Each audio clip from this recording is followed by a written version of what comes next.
Philosophers, dramatists, theologians have grappled with this question for centuries. What makes people go wrong? Interestingly, I asked this question when I was a little kid. When I was a kid growing up in the South Bronx, inner city ghetto in New York, I was surrounded by evil, as all kids are who grow up in a city. And I had friends who were really good kids who lived out the Dr. Jekyll, Mr. Hyde scenario of Robert Louis Stevenson. That is, they took drugs, got in trouble, went to jail, some got killed, and some did it without drug assistance. So when I read Robert Louis Stevenson, that wasn't fiction. The only question is, what was in the juice?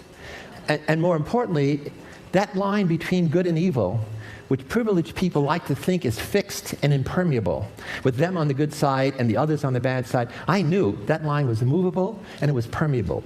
Good people could be seduced across that line, and on some rare circumstances, bad kids could recover with help, with reform, with rehabilitation. So I want to begin with this wonderful illusion by Swiss artist M.C. Escher. If you look at it and focus on the white, what you see is a world full of angels. But let's look more deeply. And as we do, what appears is the demons, the devils in the world.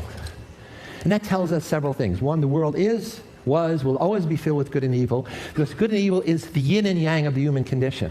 It tells me something else, if you remember. God's favorite angel was Lucifer. Apparently, Lucifer means the light. It also means the morning star in some scripture. And apparently he disobeyed God, and that's the ultimate disobedience to authority. And when he did, Michael the archangel was sent to kick him out of heaven along with the other fallen angels. And so Lucifer descends into hell, becomes Satan, becomes the devil. The force of evil in the universe begins. Paradoxically, it was God who created hell as a place to store evil. He didn't do a good job at keeping it there, though. So this arc of the cosmic transformation of God's favorite angel into the devil, for me, sets the context for understanding human beings who are transformed from good, ordinary people into perpetrators of evil. So the Lucifer effect, although it focuses on the negatives that people can become, not the negatives that people are, leads me to a psychological definition. Evil is the exercise of power, and that's the key. It's about power. To intentionally harm people psychologically, to hurt people physically, to destroy people mortally or ideas, and to commit crimes against humanity. If you Google evil, a word that should surely have withered by now, you come up with 136 million hits in a third of a second. A few years ago, I'm sure all of you were shocked, as I was, with the revelation of American soldiers abusing prisoners in a strange place, in a controversial war, Abu Ghraib in Iraq. And these were men and women who were putting prisoners through unbelievable humiliation. I was shocked, but I wasn't surprised, because I had seen those same visual parallels when I was the prison superintendent of the Stanford Prison Study. Immediately, the Bush administration, the military said what? What all administrations say when there's a scandal: don't blame us, it's not the system, it's the few bad apples, the few rogue soldiers. My hypothesis is American soldiers are good, usually. Maybe it was the barrel that was bad. But how am I going to deal with that hypothesis? I became an expert witness for one of the guards, Sergeant Chip Frederick, and in that position, I had access to the dozen investigative reports. I had access to him. I could study him, have him come to my home, get to know him, do psychological analysis to see was he a good apple or bad apple. And thirdly, I had access to all of the 1,000 pictures that these soldiers took. These pictures are of a violent or sexual nature. All of them come from the cameras of American soldiers. Because everybody has a digital camera, a cell phone camera, they took pictures of everything, more than 1,000. What I've done is I organized them into various categories, but these are by United States military police Army reservists. They are not soldiers prepared for this mission at all. And it all happened in a single place, Tier 1A, on the night shift. Why? Tier 1A was the center for military intelligence. It was the interrogation hold. CIA was there, interrogators from Titan Corporation, all there, and they're getting no information about the insurgency. So they're going to put pressure on these soldiers, military police, to cross the line, give them permission to break the will of the enemy, to prepare them for interrogation, to soften them up, to take the gloves off. Those are the euphemisms. And this is how it was interpreted. Let's go down to that dungeon.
So pretty horrific. That's one of the visual illustration of evil. And it should not have escaped you that the reason I paired the prisoner with his arms out with Leonardo da Vinci's Ode to Humanity is that prisoner was mentally ill. That prisoner covered himself with shit every day, and they used to have to roll him in dirt so he wouldn't stink. But the guards ended up calling him Shit Boy. What was he doing in that prison rather than in some mental institution? In any event, here's former Secretary of Defense Rumsfeld. He comes down and says, I want to know who was responsible. Who are the bad apples? Well, that's a bad question. You have to reframe it and ask, what is responsible? Because what could be the who of people, but it could also be the what of the situation. And obviously, that's where I'm headed. So how do psychologists go about understanding such transformations of human character if you believe that they were good soldiers before they went down to that dungeon? There are three ways. The main way is what's called dispositional. We look at what's inside of the person, the bad apples. This is the foundation of all of social science, the foundation of religion, the foundation of law. Social psychologists like me come along and say, yeah, people are the actors on the stage, but you'll have to be aware of what the situation is. Who are the cast of characters? What's the costume? Is there a stage director? And so we're interested in what are the external factors around the individual, the bad barrel. And social scientists stop there, and they miss the big point that I discovered when I became an expert with Abu Ghraib. The power is in the system. The system creates the situation that corrupts the individuals. And the system is the legal, political, economic, cultural background. And this is where the power is of the bad barrel makers. So you want to change a person, you got to change the situation. You want to change the situation, you got to know where the power is in the system. So the Lucifer effect involves understanding human character transformations with these three factors. And it's a dynamic interplay. What do the people bring into the situation? What does the situation bring out of them? And what is the system that creates and maintains that situation? So my book, The Lucifer Effect, recently published, is about how do you understand how good people turn evil, and it has a lot of detail about what I'm going to talk about today. So Dr. Z's Lucifer Effect, although it focuses on evil, really is a celebration of the human mind's infinite capacity to make any of us kind or cruel, caring or indifferent, creative or destructive, and it makes some of us villains. And the good news story that I'm going to hopefully come to at the end is it makes some of us heroes. This is a wonderful cartoon in the New Yorker, which really summarizes my whole talk. I'm neither a good cop nor a bad cop, Jerome. Like yourself, I'm a complex amalgam of positive and negative personality traits that emerge or not, depending on the circumstances. This is a study some of you think you know about, but very few people have ever read the story. You watched the movie. This is Stanley Milgram, little Jewish kid from the Bronx, and he asked the question, could the Holocaust happen here, now? People say, no, that's Nazi Germany, that's Hitler. That's 1939. He said, yeah, but suppose Hitler asked you, would you electrocute a stranger? No way, not me, I'm a good person. He said, why don't we put you in a situation and give you a chance to see what you would do? And so what he did was he tested 1,000 ordinary people, 500 New Haven, Connecticut, 500 Bridgeport. And the ad said, psychologists want to understand memory. We want to improve people's memory, because memory is a key to success, okay? We're going to give you $5, $4 for your time. And he said, we don't want college students, we want men between 20 and 50, in the latest studies they ran women, ordinary people, barbers, clerks, white-collar people. So you go down, and one of you is going to be a learner, one of you is going to be a teacher. The learner is a genial middle-aged guy.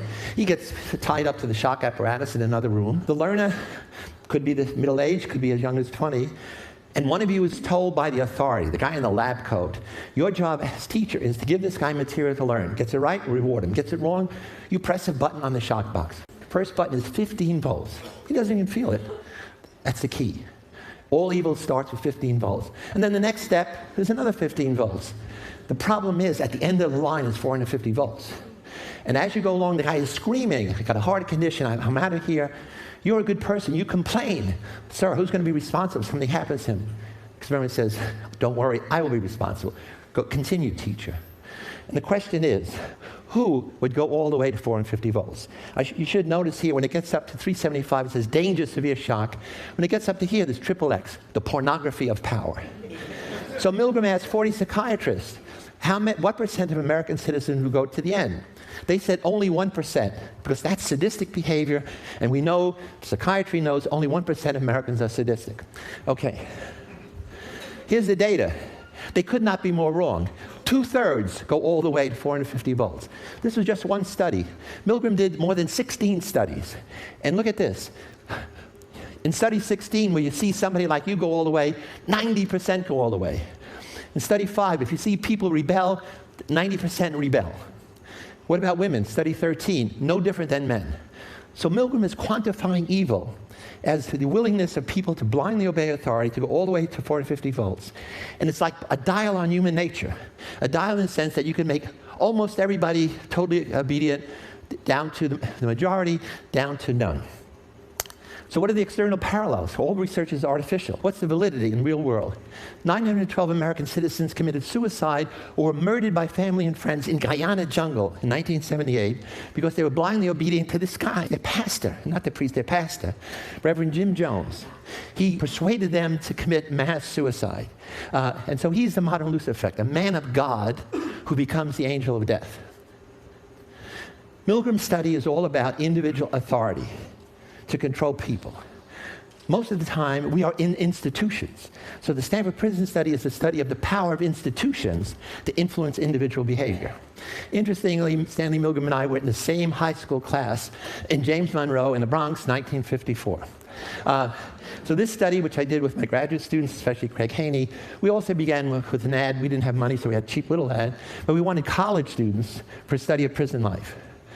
75 people volunteered, took personality tests, we did interviews, picked 24, most normal, most healthy, randomly assigned them to be prisoner guard. So on day one, we knew we had good apples. I'm going to put them in a bad situation. And secondly, we know there's no difference between the boys who are going to be guards, the boys who are going to be prisoners. The kids who are going to be prisoners said, wait at home in the dormitories, the study will begin Sunday. We didn't tell them that the city police were going to come and do realistic arrests.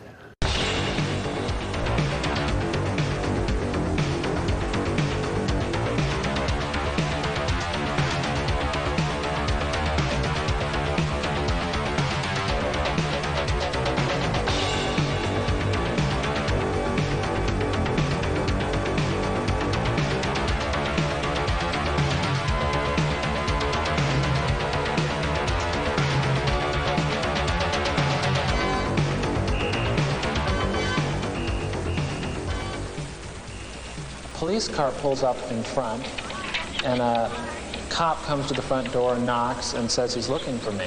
So they, right there, they took me out the door. They put my hands against the car. It was a real cop car. It was a real policeman, and there were real neighbors in the street who didn't know that I was. This was a experiment, and there was cameras all around and neighbors all around. They put me in the car. Then they drove me around Palo Alto. They took me to the police station, the basement of the police station.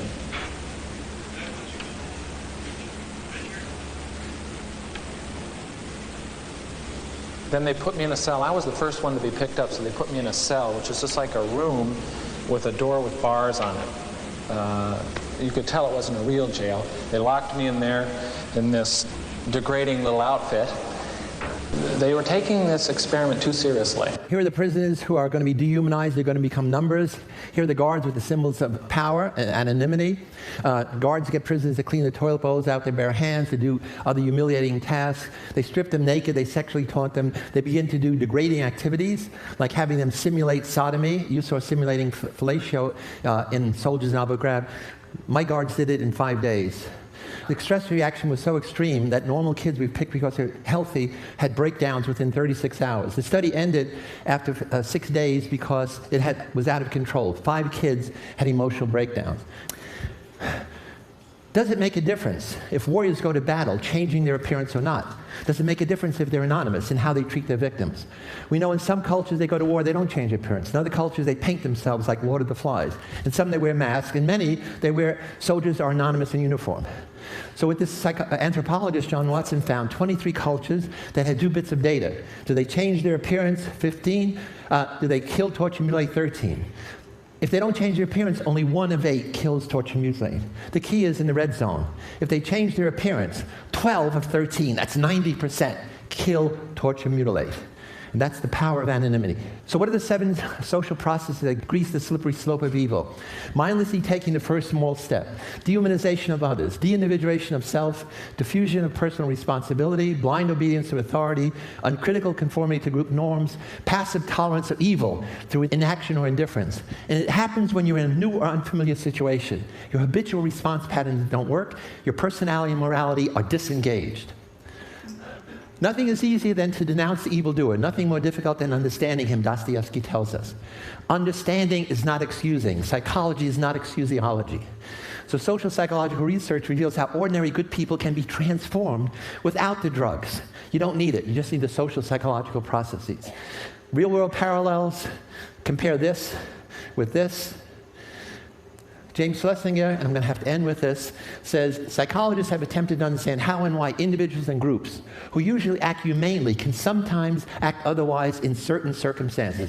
That's the Lucyfera effect. And he goes on to say, the landmark Stanford study provides a cautionary tale for all military operations. If you give people power without oversight, it's a prescription for abuse. They knew that and let that happen. So another report, investigative report by General Fay, says the system is guilty. And in this report he says it was the environment created Abu Ghraib by leadership failures that contributed to the occurrence of such abuse. And the fact that it remained undiscovered by higher authorities for a long period of time. Those abuses went on for 3 months. Who was watching the store? The answer is nobody, and I think nobody on purpose. He gave the guards permission to do those things, and they knew nobody was ever going to come down to that dungeon. So you need a paradigm shift in all of these areas. The shift is away from the medical model that focuses only on the individual. And the shift is toward a public health model that recognizes situational and systemic vectors of disease. Bullying is a disease. Prejudice is a disease. Violence is a disease. And since the Inquisition, we've been dealing with problems at the individual level. And you know what? It doesn't work. Alexander Solzhenitsyn says the line between good and evil cuts through the heart of every human being. That means that line is not out there. That's a decision that you have to make. That's a personal thing. So I want to end very quickly on a positive note. Heroism as the antidote to evil. By promoting the heroic imagination, especially in our kids, in our educational system, we want kids to think, I'm a hero in waiting for the right situation to come along, and I will act heroically. My whole life is now going to focus away from evil that I've been in since I was a kid to understanding heroes. The banality of heroism is it's ordinary people who do heroic deeds. It's the counterpoint to Hannah Arendt's banality of evil. Our traditional societal heroes are wrong because they are the exception. They organize their whole life around this. That's why we know their names. And our kids' heroes are also wrong models for them because they have supernatural talents. We want our kids to realize most heroes are everyday people. And the heroic act is unusual. This is Joe Darby. He was the one that stopped those abuses you saw because when he saw those images, he turned them over to a senior investigating officer. He was a low-level private, and that stopped it. Was he a hero? No. They had to put him in hiding because people wanted to kill him and then his mother and his wife. For 3 years, they were in hiding. This is the woman who stopped the Stanford prison study. When I said it got out of control, I was a prison superintendent. I didn't notice out of control. I was totally indifferent. She came down, saw that madhouse, and said, you know what? It's terrible what you're doing to those boys. They're not prisoners, they're not guards, they're boys, and you are responsible. And I ended the study the next day. The good news is I married her the next year.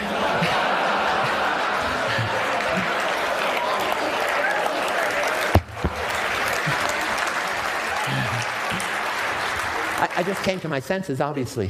So situations have the power to do the same, but the point is, it's the same situation that can inflame the hostile imagination in some of us that makes us perpetrators of evil, can inspire the heroic imagination in others. It's the same situation, and you're on one side or the other.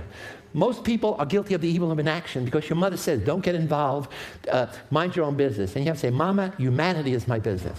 So the psychology of heroism is, we're going to end in a moment, how do we encourage children in new hero courses that I'm working with Matt Langdon, he has a hero workshop, to develop this heroic imagination, this self-labeling, I am a hero in waiting, and teach them skills.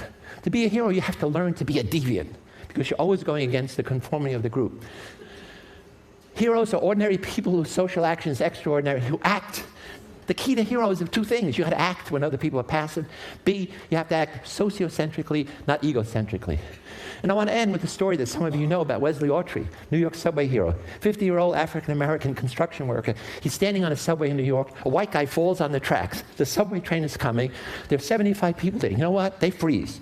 He's got a reason not to get involved. He's black, the guy's white, and he's got two little kids.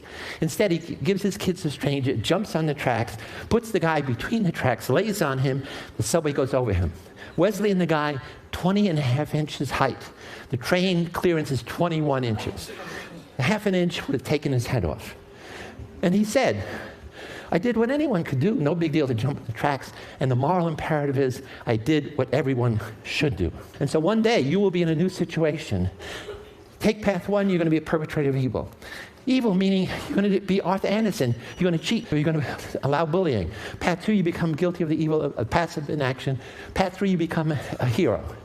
The point is, are we ready to take the path to celebrating ordinary heroes, waiting for the right situation to come along to put heroic imagination into action?